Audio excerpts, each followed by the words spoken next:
The dust of redemption was a fine, gritty powder that settled on everything, a constant reminder of the town's arid soul.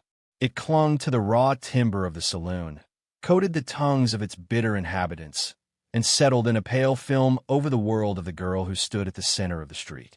For Alara, the world was not a thing of sight, but of textures and sounds, and today it was a cacophony of cruelty. The heat pressed down, a physical weight on her shoulders, smelling of sun-baked earth and unwashed bodies. The crowd formed a ring around her, their voices a jagged chorus of jeers and coarse laughter that pricked at her skin like burrs. Her husband, Silas, held her arm in a grip that was less an act of guidance and more one of ownership, his knuckles a hard promise of pain against her bicep. He was selling potions, tonics of his own dubious creation, and she was the centerpiece of his performance, the pitiable blind wife, a living testament to the world's misfortunes, a perfect vessel for projected sympathy that might be coaxed into coin. Behold, Silas's voice boomed, a false, theatrical sound that never failed to make her flinch. A woman lost in the eternal night, a darkness no candle can pierce. But my miracle elixir, friends, can soothe the aches and pains that plague your weary bodies, even if it cannot cure a plight so profound as this. He gave her arm a vicious shake for emphasis, and a small gasp escaped her lips, quickly swallowed. She stood mute and still, her face a pale, impassive mask she had learned to wear. Her bare feet knew the street's terrain intimately, the sharp edge of a loose stone, the soft give of a horse's recent passage, the unyielding hardness of the packed dirt. She focused on that, on the solid ground beneath her, a small anchor in a swirling sea of humiliation. The sun was a relentless warmth on her scalp, and she could smell the sour scent of Silas's sweat mingling with the cheap whiskey on his breath. He was failing.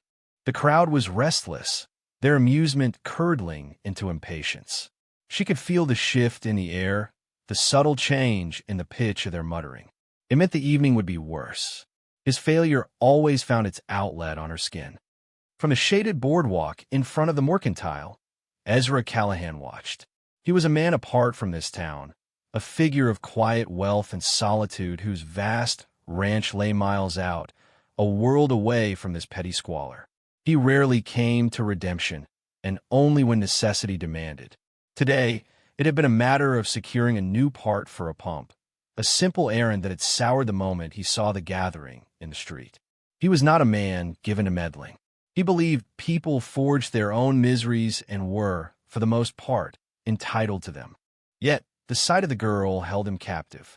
It wasn't pity that stirred in him, not in the cloying way Silas was trying to evoke from the crowd. It was something colder, a deep and resonant chord of injustice. He saw not a pitiable creature, but a captive. Her stillness was not meekness. It was a form of endurance he recognized, the kind of quiet fortitude one saw in a wild thing caught in a trap, waiting for the moment to fight or die. Her face, though carefully blank, held a dignity that the baying crowd and her brute of a husband could not erase. Her worn calico dress was clean, a small rebellion against her circumstances. Her hands, though clasped tightly before her, were not trembling. He listened to Silas's spiel, the oily words sliding over the dust. He watched the man handle the girl, pushing and pulling her as if she were a wooden doll. A slow, cold anger began to build in his chest, an unfamiliar pressure behind his ribs. He had seen predators on his land, coyotes circling a vulnerable calf, and the look in Silas's eyes was the same, hungry, opportunistic, and utterly without soul. The crowd began to thin, their interest exhausted. Silas's voice grew desperate, then angry. He snarled something at the girl, too low for Ezra to hear, but he saw her jaw tighten, the only flicker of defiance in a sea of forced composure. That was when Ezra moved. He stepped off the boardwalk, his heavy boots making no sound in the thick dust. He did not hurry. His presence alone was enough to make the remaining townsfolk fall silent and step back.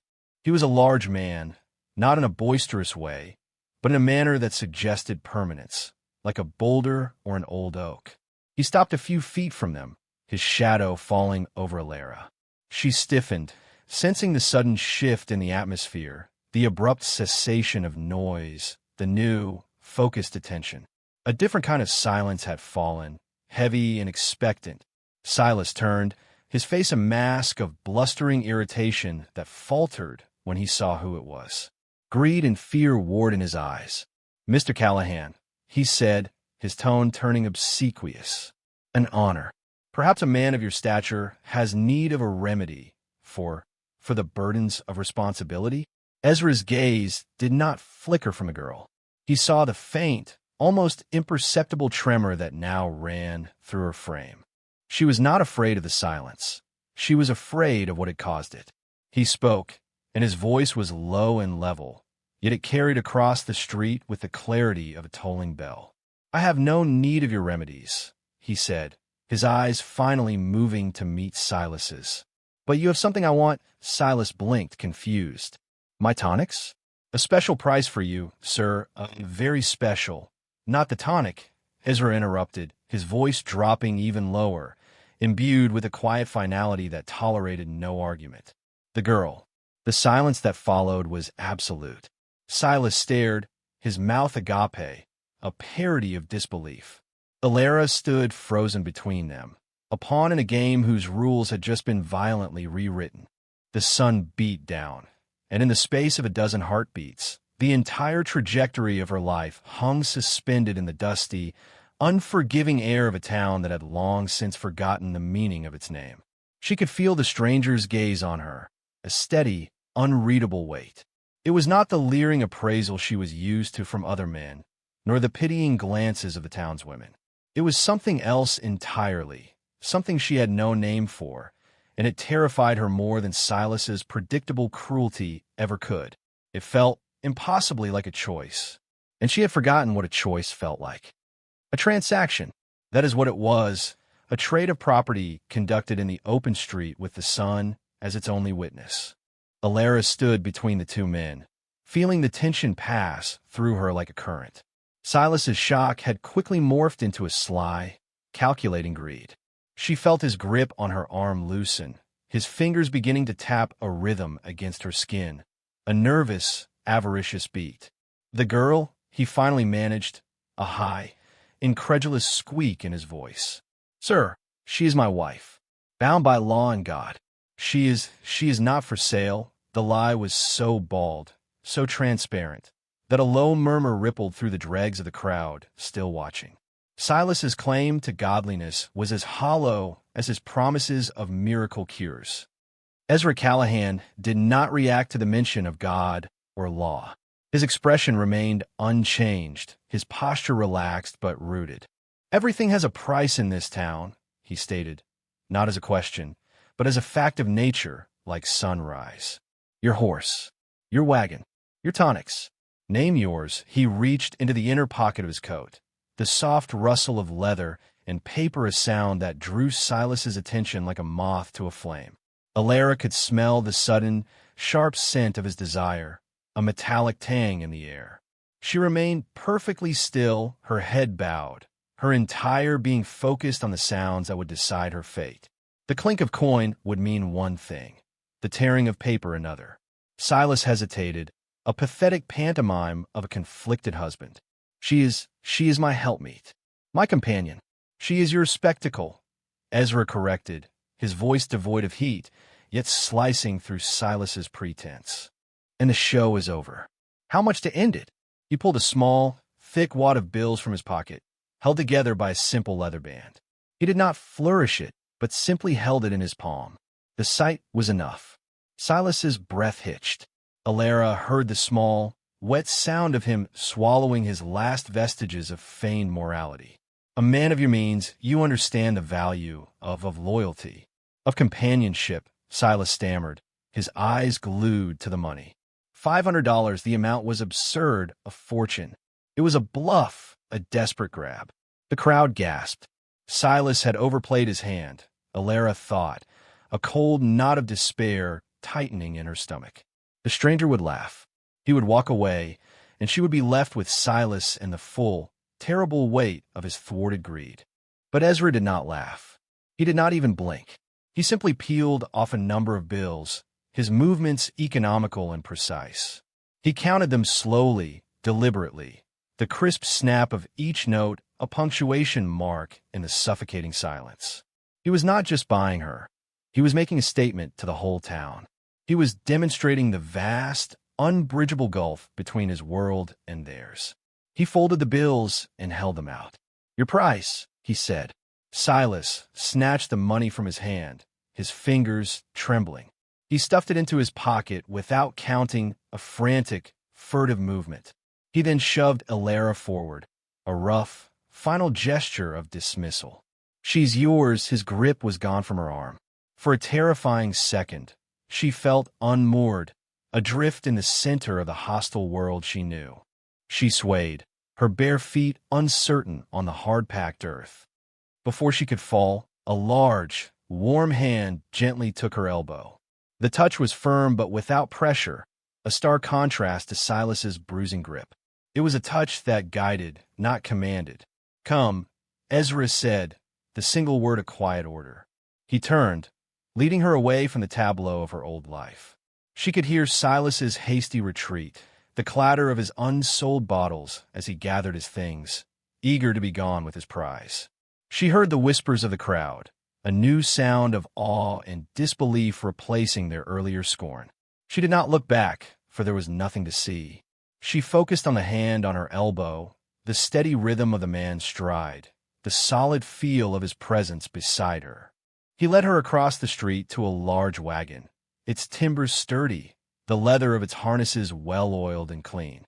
It smelled of hay and horses and something else, the clean, faint scent of pine from the mountains far beyond the town. He helped her up onto the wagon seat, his hands strong and impersonal on her waist. The movement was efficient, respectful. He climbed up beside her, the bench dipping under his weight. The space between them felt vast and charged with uncertainty. She did not know this man. She did not know where he was taking her. She had traded a familiar monster for an unknown one, a cramped, known darkness for an infinite, terrifying one. Was this rescue, or simply a different kind of cage?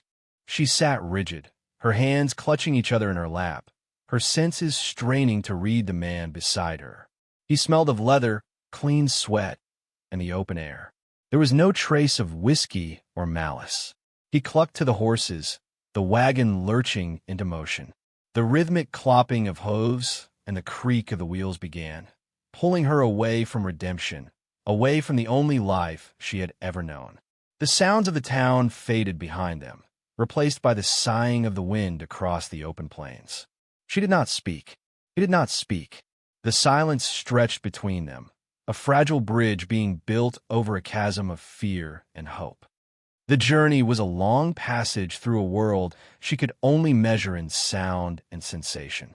The sun, which had been a burning weight in the town square, became a moving warmth across her face, charting the slow arc of the afternoon.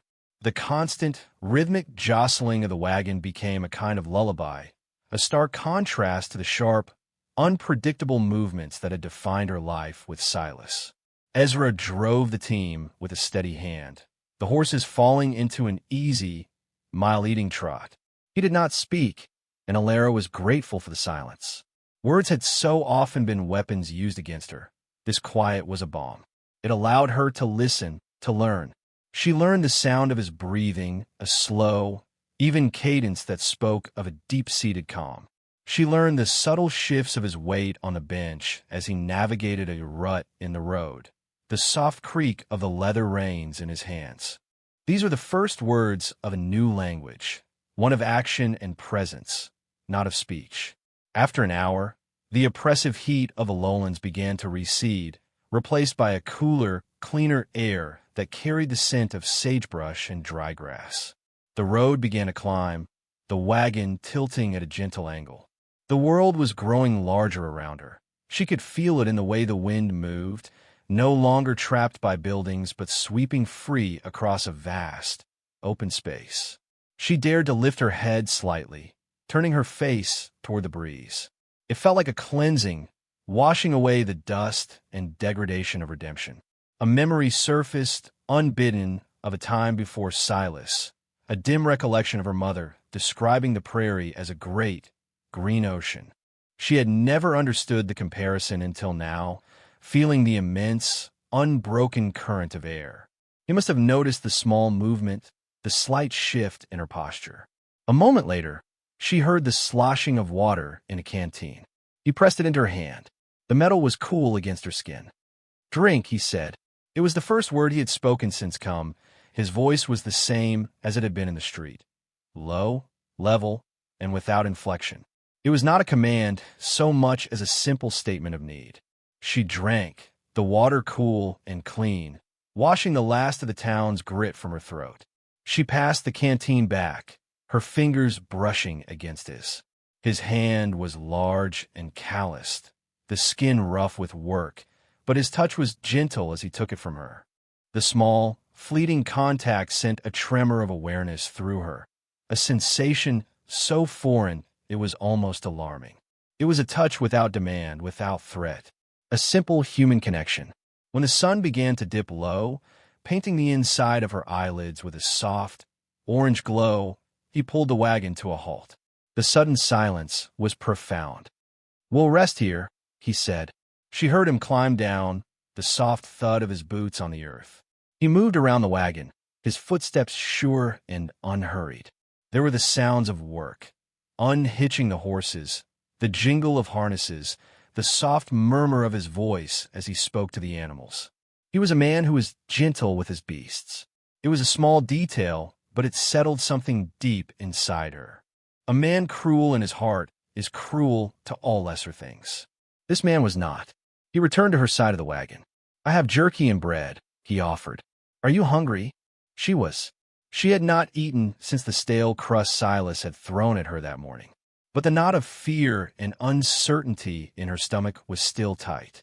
She gave a small, hesitant nod. He helped her down from the seat, his hands once again brief and proper at her waist. He led her a few feet away and sat her down on a smooth, flat rock that still held the day's warmth. He laid out a simple meal on a piece of clean cloth. The bread was dense and wholesome, the jerky tough but rich with a smoky flavor. They ate in silence, the only sounds the tearing of the bread and the vast, whispering quiet of the plains at dusk. The air grew cooler, and a blanket of stars must have been emerging in the sky. She could not see. She felt their cold, distant light as a change in the quality of the darkness around her. After they finished eating, he built a small fire. She listened to the crackle and pop of the dry wood catching flame, felt its warmth begin to push back the evening chill. Fire with Silas had always been a thing of peril, a drunken stumble, a knocked-over lamp. This fire was different. It was contained, controlled, a circle of warmth and light in the immense darkness. It was a comfort. He laid out a bedroll for her near the fire, a thick roll of wool and canvas. "You should sleep," he said. "We have far to go yet." He did not press her, did not watch her. He simply stated it and moved away to his own spot on the other side of the fire. She lay down, pulling the rough wool blanket up to her chin.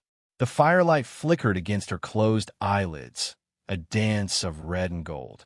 For the first time in as long as she could remember, she was not afraid of the night. She was not safe, not yet, but she was no longer prey. The steady presence of the silent man on the other side of the fire was a guard against the dark, both the one outside and the one she carried within. The ranch was not a place she arrived at, but one that slowly unfolded around her. After another day of travel, the air changed again, losing the wild, untamed scent of the open prairie and taking on the smells of cultivated life. Hay, livestock, wood smoke, and damp earth near a water source. The wagon wheels moved from the rough track onto a smoother, more defined road. The sounds became more complex, the distant lowing of cattle, the nicker of a horse in a corral, the rhythmic clang of a hammer on an anvil.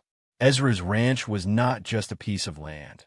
It was a living, breathing entity, and Alara could feel its heartbeat. He pulled the wagon to a stop in front of what she assumed was the main house. The air here was still, shielded from the prairie wind. He helped her down, his touch as brief and professional as ever. "Welcome to the Callahan Ranch," he said, and for the first time, she detected a faint note of something other than pure neutrality in his voice. It was not pride, exactly, but a deep, quiet sense of belonging. This was his place. He led her up 3 wide, solid wooden steps onto a porch. The floorboards were smooth under her bare feet, worn by years of use. He opened a heavy door, and she stepped out of the vastness of the outdoors into the contained quiet of a home. The air inside was cool and smelled of beeswax, old wood, and dried herbs. It was the scent of order, of care. "This will be your room," he said, leading her a short way down a hallway. He opened another door and guided her inside, his hand on her elbow. He led her on a small tour, not with words, but with her own hands.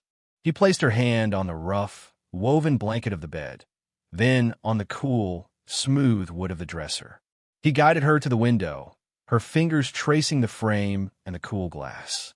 He showed her the washstand, the porcelain bowl, and the heavy pitcher filled with water. "The rest of the house," he explained, his voice patient, "is simple. The main room is back the way we came. The kitchen is through it. My room is at the far end of this hall. The privy is out the back door." He left her then, closing the door softly behind him. The click of the latch was not the sound of a lock, but of privacy. She stood in the center of the room for a long time, her senses reaching out, mapping the space. The bed was large and soft. The floor was made of wide, smooth planks, with a small, rough-textured rug beside the bed. She walked the perimeter of the room, her hands brushing against the walls. They were solid, plastered, and cool. This was not a cage. A cage is small and temporary. This room felt permanent, secure. It was more space than she had ever had to herself.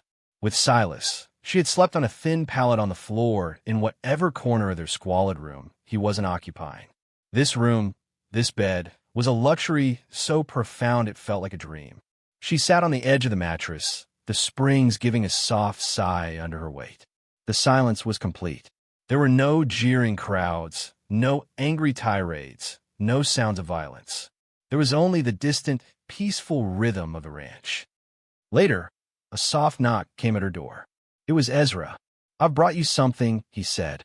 He placed a bundle of soft cloth in her hands.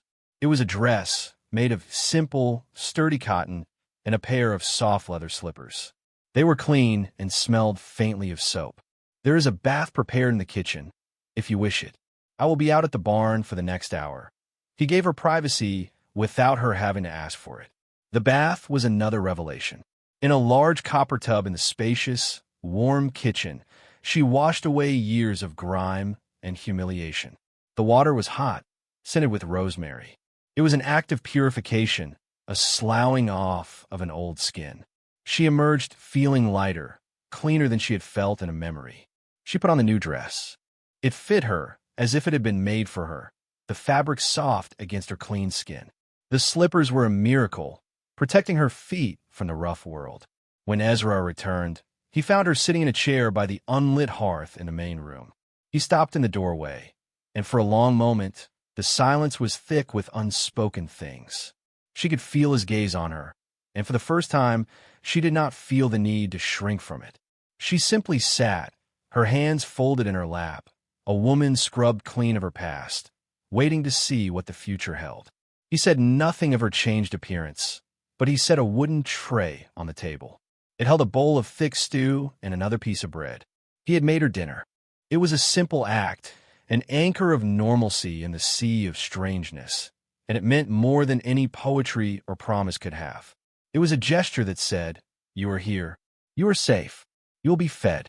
The days at the ranch settled into a rhythm as predictable and comforting as a heartbeat. Alara learned the geography of her new world through sound and touch, her blindness honing her other senses into fine instruments. She woke to the distant crow of a rooster, a sound unburdened by the clamor of a town. She could tell the time of day by the quality of the warmth on the porch, the angle of the sun against the kitchen window. The house itself became an extension of her own body. She knew the exact location of the loose floorboard in the hall, the worn spot on the armchair by the fire, the way the kitchen door swelled in the damp and scraped against the frame. Ezra gave her space, but his presence was a constant, steadying force. He moved through his life with a quiet economy of motion, his days dictated by the needs of the land and the animals. He never offered pity or false comfort. Instead, he offered purpose. One morning, he found her on the porch, her hands idle in her lap. He stood before her for a moment, and she sensed his contemplation. Then, he pressed a bowl of peas in her hands. "They need shelling," he said, his tone matter-of-fact. It was not a command, but an invitation. She spent the morning on the porch swing, the bowl in her lap, her fingers finding the seams of the pods and splitting them open, her thumbs rolling the small, perfect spheres into a separate bowl. The repetitive, tactile work was a meditation. It was a task with a beginning, a middle, and an end. It was useful. For the first time in years, her hands were not just tools for survival, fending off blows or begging for coin, but tools for creation, for contribution. From that day forward, she found her place in the domestic ecosystem of the ranch. She shelled peas, peeled potatoes, kneaded bread. Her sense of touch, already so acute, became masterful. She could feel the exact moment the dough was perfectly elastic, the subtle difference between a ripe and an underripe tomato, the texture of herbs that told her if they were fresh or dried. Their interactions remained sparse, punctuated by long, comfortable silences. Meals were their most consistent point of contact. They would eat at the large wooden table in the main room, the sounds of their utensils against the pottery, the only conversation. Yet in this shared quiet, a language developed. She learned his moods by the way he set his cup down. A soft clink meant the day had been good. A hard thud meant a fence was down or a calf was sick. He, in turn, learned to read her. He would leave a basket of warm, folded laundry by her chair, knowing the familiar scent and texture would bring her comfort. He started describing things to her, not in a patronizing way, but as if sharing a part of his world. "The sky is bruised tonight," he said once, as they sat on the porch after dinner. "Purple and gray at the edges. A storm is coming." She could already feel the change in the air pressure, smell the ozone on the wind, but his words gave her a color, a shape for the sensation. He was giving her pieces of the world she could not see. One afternoon, a true storm rolled in. The sky she could not see grew dark, and the world outside the house became a torrent of wind and rain. The sound was deafening, a roar that blotted out the familiar noises of the ranch. A sudden, violent crack of thunder shook the house to its foundations. Alara, who was in the kitchen, cried out and dropped the bowl she was wiping. It shattered on the floor, the sound lost in the storm's fury.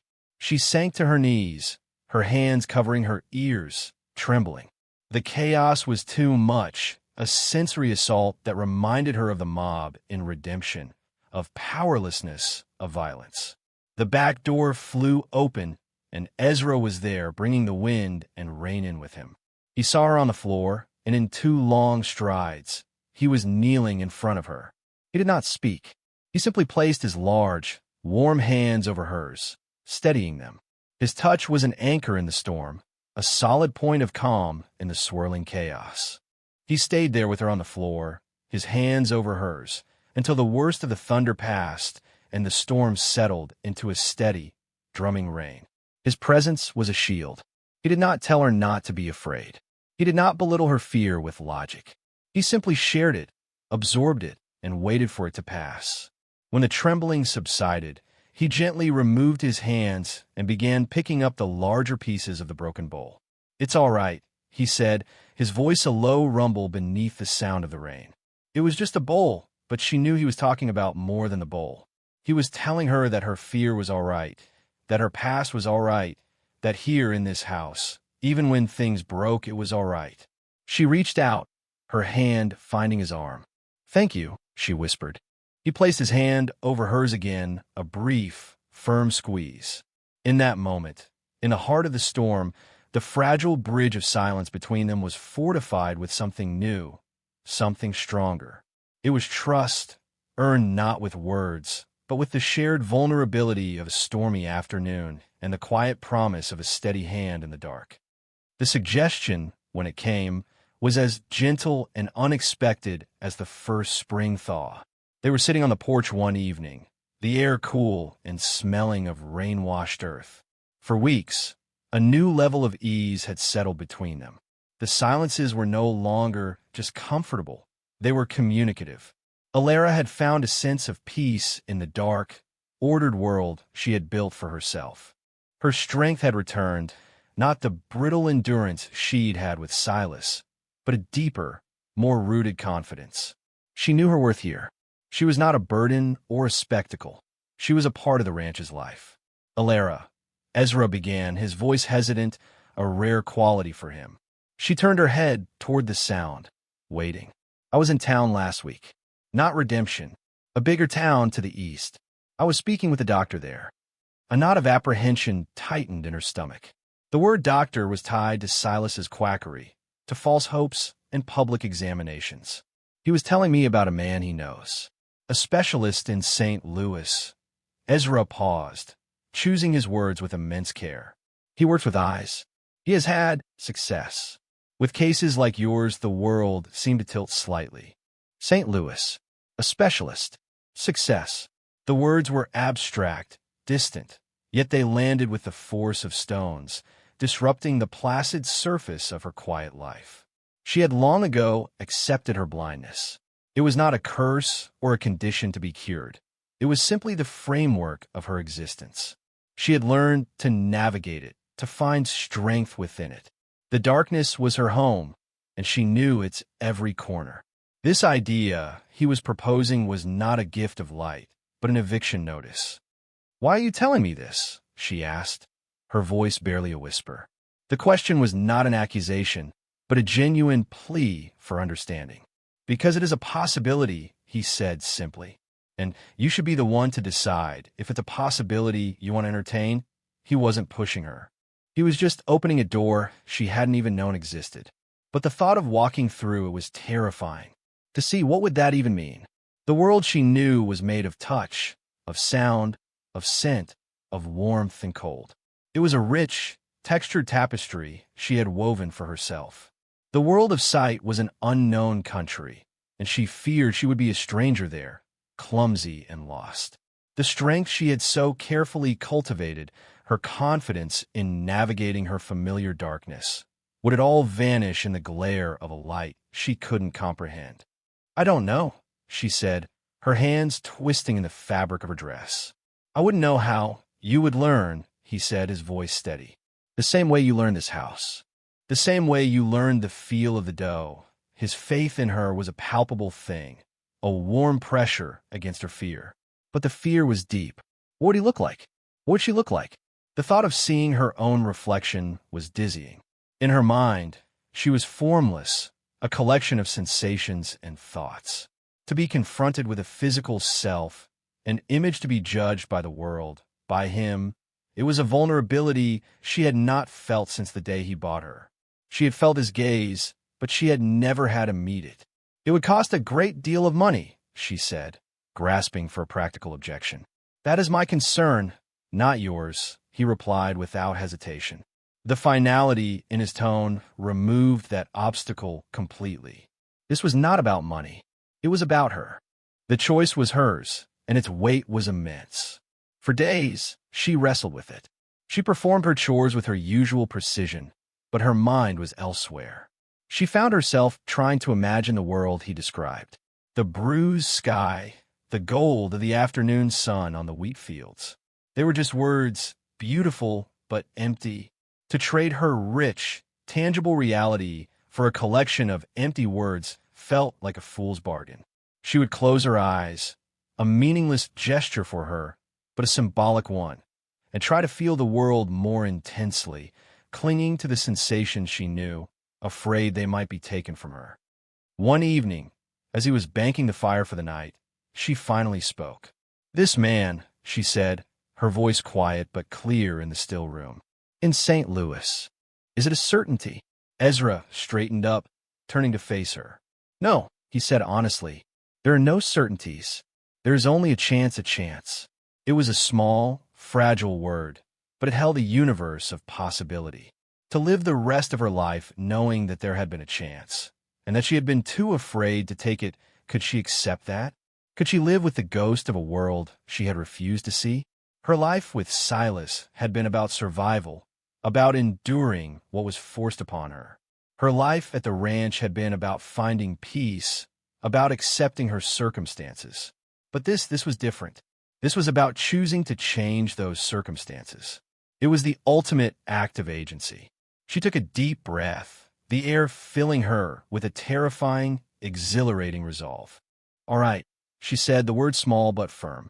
"I will take the chance." In the firelight, she could feel him nod, a slow, solemn acknowledgement of the momentous journey they had just agreed to undertake together.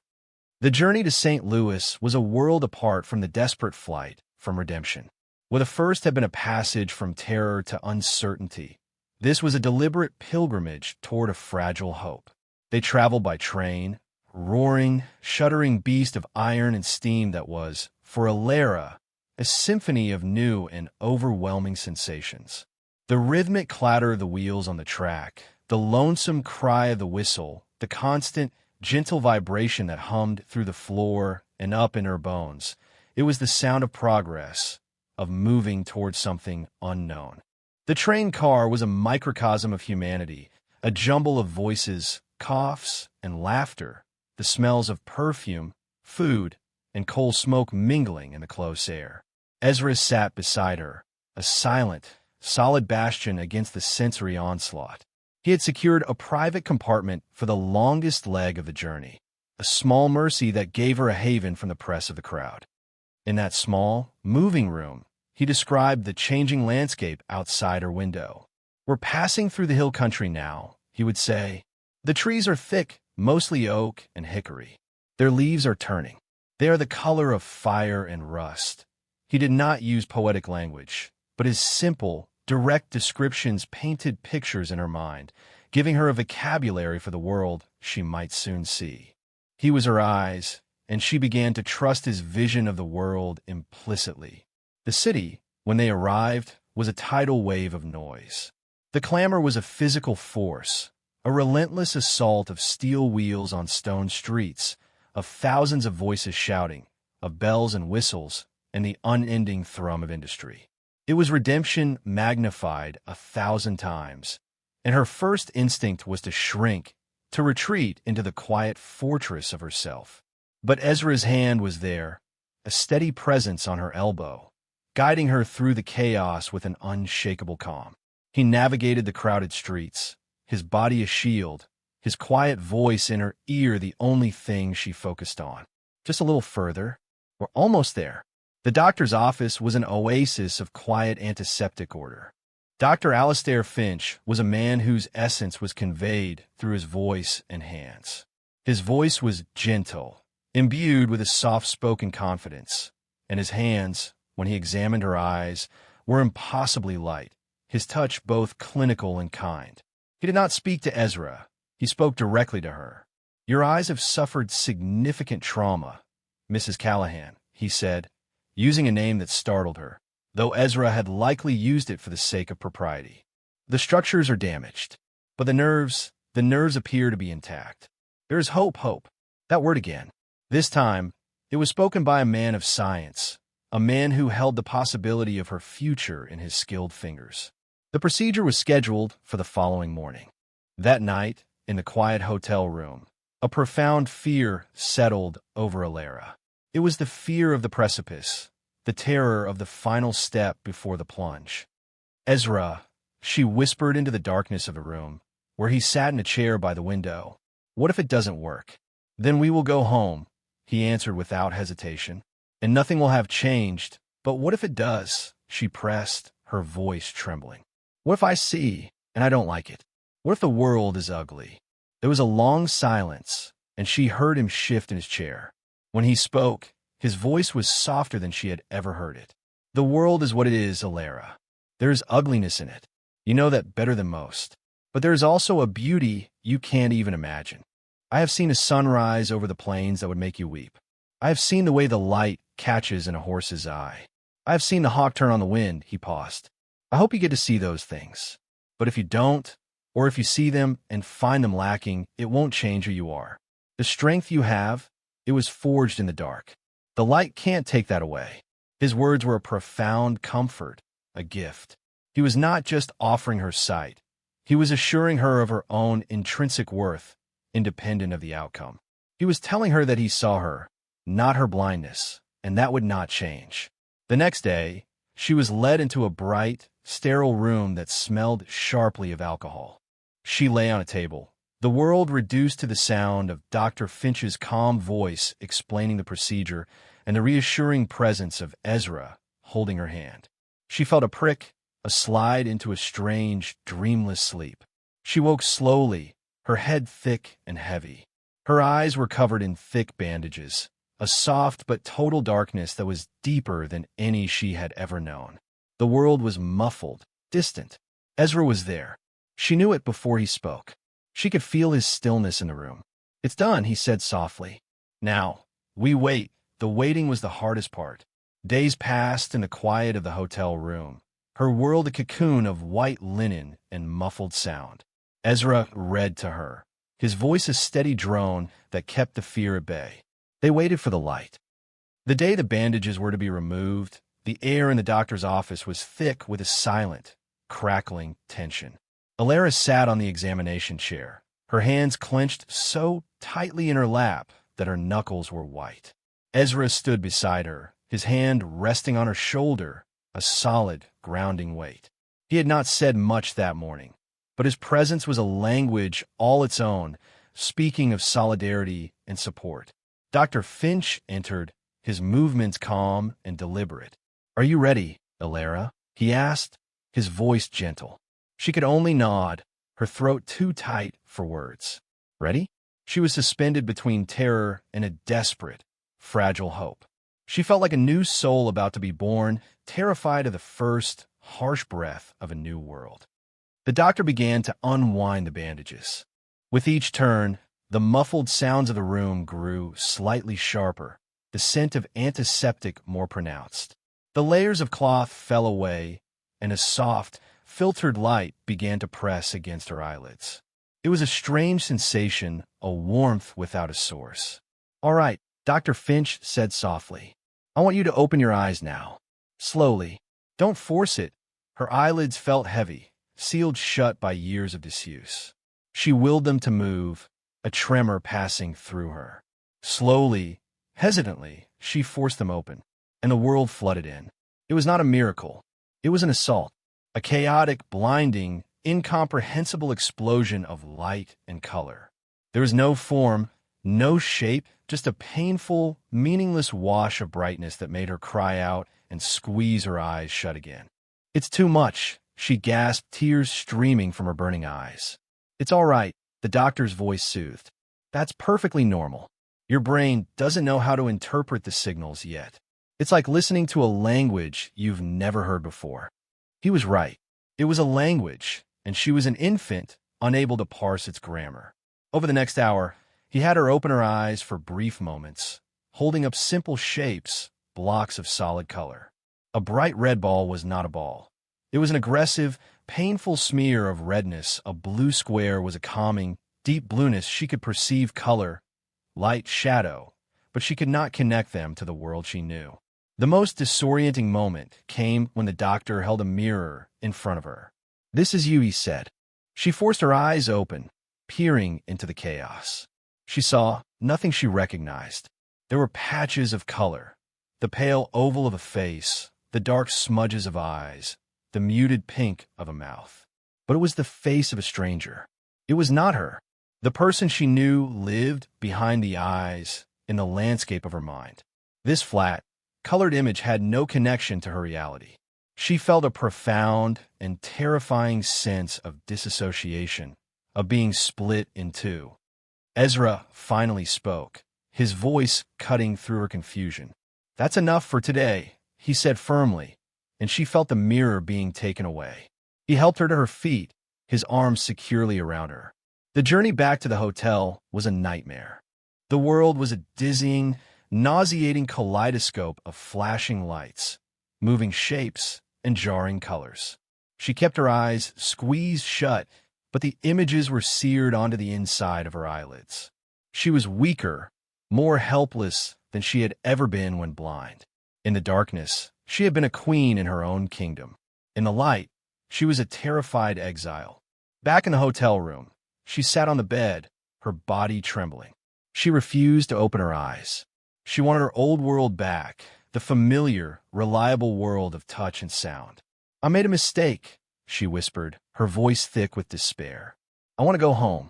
Ezra did not argue. He simply sat in the chair across from her, a silent vigil. After a long time, he spoke. "Open your eyes, Elara." "No," she said, shaking her head. "Please, open them. Look at me." His voice was not commanding, but pleading. It was a tone she had never heard from him, and it pierced her fear. Slowly, shakily, she did as he asked. The room was a confusing jumble of brown and white shapes. She looked toward the sound of his voice and saw a shape, a large, dark form sitting in a chair. It was him, and yet it wasn't. It was just a collection of colors and lines. She could not see the kindness in him, the strength, the quiet patience. She could only see this meaningless surface. "This isn't you," she said, her voice breaking. "I can't find you." He stood up and walked slowly toward her. He knelt in front of her, so close she could feel the warmth radiating from his body. "Then use your other senses," he said softly. He took her hand and placed it on his face. Her fingers, her true eyes, began their work. They traced the rough texture of his cheek, the strong line of his jaw, the surprising softness of his lips. They mapped the landscape of his face, a terrain she was coming to know better than her own. And as her hands moved, her eyes stayed open, and the two realities began to merge. The visual shape of his face began to align with the tactile knowledge in her fingertips. The meaningless patches of color started to resolve into the features of the man she knew. For the first time, she truly saw him. And in his eyes, which she now saw were the color of the earth after a rain, she saw not a stranger, but the man who had bought her, saved her, and stood by her. It was a terrifying, beautiful, and profoundly transformative moment. The world was still chaotic, but in its center she had found an anchor.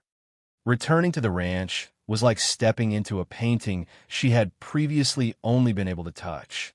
The journey was a slow, deliberate process of learning to see. Ezra became her guide, her patient teacher in the new language of sight. He would hand her an apple. "This is red," he would say. She would hold it, feeling its familiar weight and smoothness, smelling its sweet scent, and then look at the vibrant, almost aggressive color, connecting the new information to the old. The world was overwhelming. The sheer amount of visual data was exhausting. The endless green of the prairie, the vast, aching blue of the sky, the intricate patterns of the grain in the wooden table. It was all too much. There were days she would retreat to her room and press a cloth over her eyes, desperate for the peaceful, ordered darkness she once knew. In those moments, she felt a terrible loss. The confident, capable woman who could navigate a room by memory and sound was gone, replaced by a clumsy, hesitant creature who stumbled over things she could now see but not yet comprehend. Her greatest struggle was with herself. Seeing her reflection in the small mirror in her room was a daily confrontation with a stranger. The face that looked back at her was thin, her eyes wide and uncertain. She saw the faint scars from her past, the pallor of a life spent too much in the shadows. This visual evidence of her own history was something she had been shielded from. Before, she existed as a consciousness, a set of feelings and sensations. Now, she was a physical object, a woman with a face, and she felt intensely vulnerable under her own gaze. She feared she had traded her inner strength for a fragile, superficial sense of sight. "You're quieter," Ezra observed one evening as they sat on the porch. The sun was setting, and the sky was awash with colors she now had names for: gold, rose, violet. It was beautiful, but it felt distant, like a story being told about someone else. "I don't know who I am anymore," she confessed, the words raw and honest. "In the dark, I knew my way. I was strong. Now, I feel like I'm learning to walk all over again, and I keep falling." He was silent for a long time, watching the colors fade from the sky. "You didn't lose that strength, Elara," he said finally, his voice firm. "It's still there. You're just learning to carry it in the light. Your eyes are new, but you are not." The woman who kneaded bread in total darkness, who knew a storm was coming by the feel of the air, who stood her ground in that filthy town. She is the one sitting here now. He turned to look at her, and his gaze was steady, unwavering. "I see her, even if you can't right now." His words were a lifeline. He was reminding her that her identity was not defined by her senses, but by her spirit. She began to consciously bridge her two worlds. She would close her eyes as she walked through the house, reacquainting herself with its geography through touch and memory, proving to herself that the old skills were not lost. Then she would open them, connecting the physical sensation of the doorway with its visual image. She started to find joy in sight, small, unexpected moments of wonder. The intricate, perfect geometry of a spider's web glistening with dew. The way a hummingbird, a creature she had only ever known as a frantic whirring sound, could hover in the air, a jewel of impossible speed and grace. She saw the kindness in Ezra's face when he looked at her, the weariness around his eyes after a long day, the way a small smile touched his lips when he watched his horses. These were things she never could have known in the dark. One afternoon, she was drawing water from the well when she saw a rider approaching. For a moment, her heart seized with an old, familiar fear. The figure was dark against the bright prairie, a silhouette of potential threat. But as he drew closer, she did not retreat. She stood her ground, her hand resting on the rough wood of the well. She watched him, her new eyes sharp and clear. It was just one of their neighbors, a rancher from the next property over, coming to discuss a stray steer. He tipped his hat to her, a gesture of simple respect. She nodded back, her fear dissolving into the clear afternoon air. In that moment, she understood. Her strength hadn't vanished. It had been transformed. The resilience she had forged in darkness was now her foundation in the light. She was no longer just a survivor. She was a woman who could see a threat coming and was no longer afraid, because she finally knew she was home and she was safe.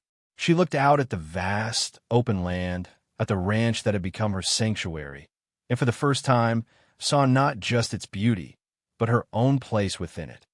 The seasons turned, and Alara's two worlds merged into one. The woman who knew the world through touch and the woman who knew it through sight became a single, whole person. The hesitant stranger in the mirror was replaced by a reflection she recognized, a woman whose eyes held both the memory of darkness and the clarity of light. Her relationship with Ezra deepened in the quiet, unspoken way it always had, but now it was enriched by the shared language of sight.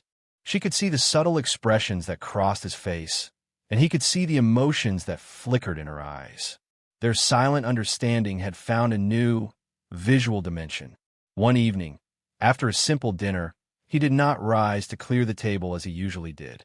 He remained seated, his large, work-roughened hands resting on the table. The silence in the room was different, not of comfort, but of anticipation. "Alara," he began, his voice low and serious. He looked at her directly, his gaze steady.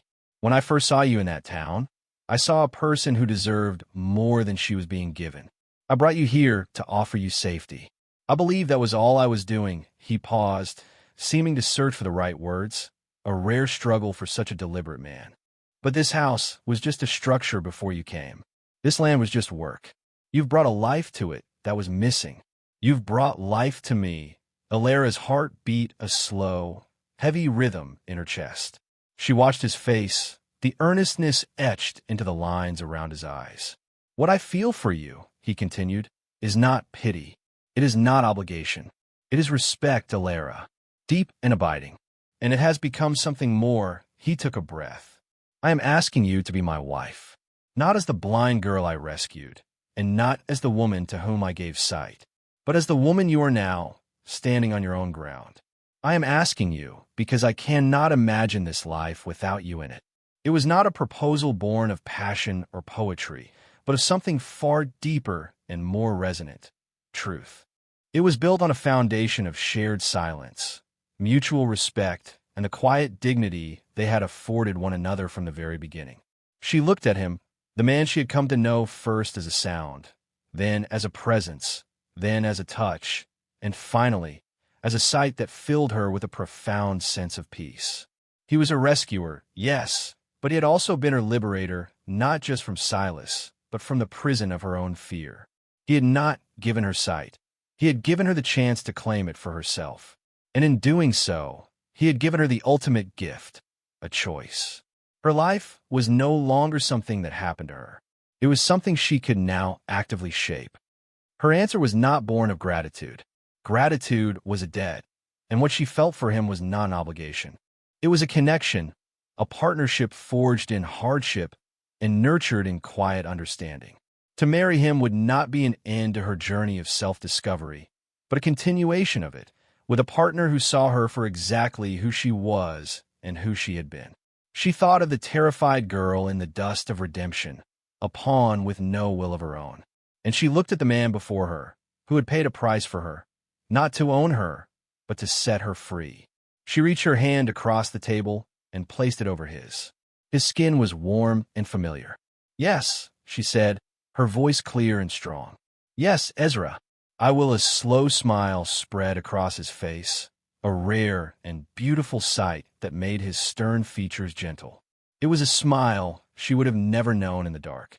It was the light at the end of a long journey, and the warm, hopeful beginning of another. In his eyes, she saw her future, not as a reflection of his life, but as a path they would walk together, two whole and resilient souls, finally home.